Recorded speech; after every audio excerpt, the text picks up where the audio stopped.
Shalom Bapak Ibu terkasih dalam Kristus, selamat pagi. Mari sebelum kita memulai segala aktivitas kita sepanjang hari ini, Selasa 9 April 2024, kita menyediakan waktu untuk merenungkan firman Tuhan. Mari kita berdoa agar Tuhan Yesus memimpin kehidupan kita. Mari kita berdoa. Tuhan Yesus, kami sungguh bersyukur atas rahmat Tuhan, sehingga kami boleh menjalani hidup ini dengan penyertaan Tuhan hingga saat ini. Kesehatan dan kekuatan yang Tuhan berikan memampukan kami untuk terus berkarya dan memuliakan nama Tuhan. Sebelum kami memulai aktivitas sepanjang hari ini, kami mau merenungkan firman-Mu ya Tuhan. Kiranya Engkau menolong kami agar dapat memahami dan melakukan kehendak Tuhan. Dalam nama Tuhan Yesus kami berdoa. Amin. Firman Tuhan hari ini terambil dari kitab Ester. Hari ini kita belajar tentang Ratu Ester. Saya akan membacakan beberapa ayat dari kitab Ester. Yang pertama, Ester 2 ayat 17 dan 18. Maka Ester dikasihi oleh Baginda lebih daripada semua perempuan lain, dan ia beroleh sayang dan kasih Baginda lebih daripada semua anak dara lain, sehingga Baginda mengenakan mahkota kerajaan di atas kepalanya dan mengangkat dia sebagai ratu ganti Wasti. Kemudian diadakanlah oleh Baginda suatu perjamuan bagi semua pembesar dan pegawainya, yakni perjamuan karena Ester, dan Baginda menitahkan kebebasan pajak bagi daerah-daerah serta mengaruniakan anugerah sebagaimana layak bagi raja. Sobat Samas, Ester adalah seorang gadis yang elok perawakannya dan cantik parasnya. Dia tidak beribu dan bapak. Dia diangkat anak oleh Mordekai, seorang Yahudi. Ester mengikuti semacam kompetisi yang diadakan oleh Raja Ahasiweros.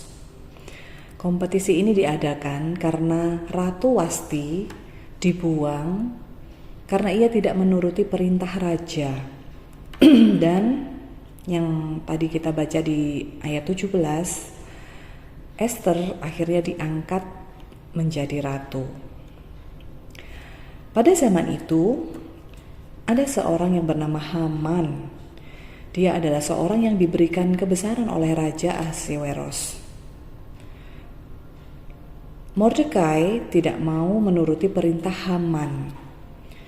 Hal itu membuat Haman ingin memusnahkan orang Yahudi. Di pasal 4, Mordekai yang mengetahui rencana jahat dari Haman berusaha untuk menolong orang Yahudi.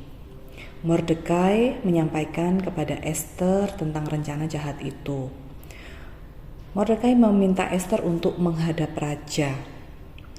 Namun hal itu memang sangat beresiko tinggi, karena jika tidak sesuai dengan perintah raja, maka taruhannya adalah nyawa Ester.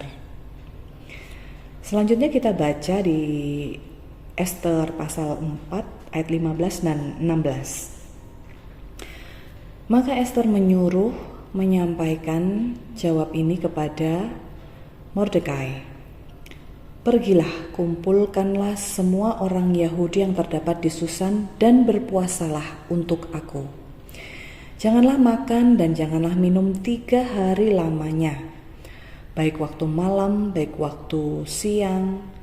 Aku serta dayang-dayangku pun akan berpuasa demikian. Dan kemudian aku akan masuk menghadap raja. Sungguh pun berlawanan dengan undang-undang, kalaupun terpaksa aku mati, biarlah aku mati. Ester bersedia mengorbankan nyawanya dalam usaha menyelamatkan umatnya. Dia akan melakukan yang benar dan menyerahkan Akibatnya kepada Allah. Allah tidak akan menghormati orang yang tetap diam demi melindungi nama dan kedudukannya. Tetapi Allah akan menghormati mereka yang demi Allah dan firman-Nya bersedia mengutarakan kebenaran, sekalipun rugi besar. Mordekai dan Ester bersedia untuk mati jikalau perlu dalam pertempuran melawan kuasa-kuasa jahat. Mereka menjadi teladan ketaatan yang setia kepada keyakinan-keyakinan saleh.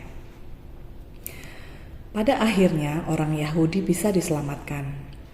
Malahan Mordekai mendapatkan kebesaran dari raja. Kita baca di pasal 6. Sedangkan Haman diadukan oleh Ester dan akhirnya dihukum mati di pasal yang ke-7. Sobat Samas, kita belajar dari Ratu Ester, di mana Ratu Ester mau memberi diri untuk dipakai Tuhan. Dia rela berkorban demi menyelamatkan hidup orang banyak. Ester tidak tahu apa yang akan terjadi ketika ia akan menghadap raja. Ya, taruhannya adalah nyawanya jika raja tidak berkenan dengan apa yang dia sampaikan.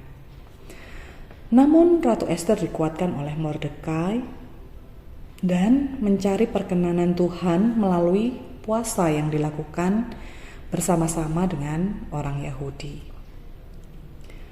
Bapak Ibu terkasih, jika kita di dalam Tuhan, tidak ada hal yang mustahil. Perkara yang kita anggap berat dan tidak mungkin terselesaikan, sangat mungkin bisa diselesaikan dalam tangan Tuhan yang berkuasa atas hidup ini. Kita harus tetap percaya dan mencari perkenanan Tuhan. Perkenanan Tuhan bisa dengan berpuasa atau melakukan apa yang berkenan di hadapan Tuhan.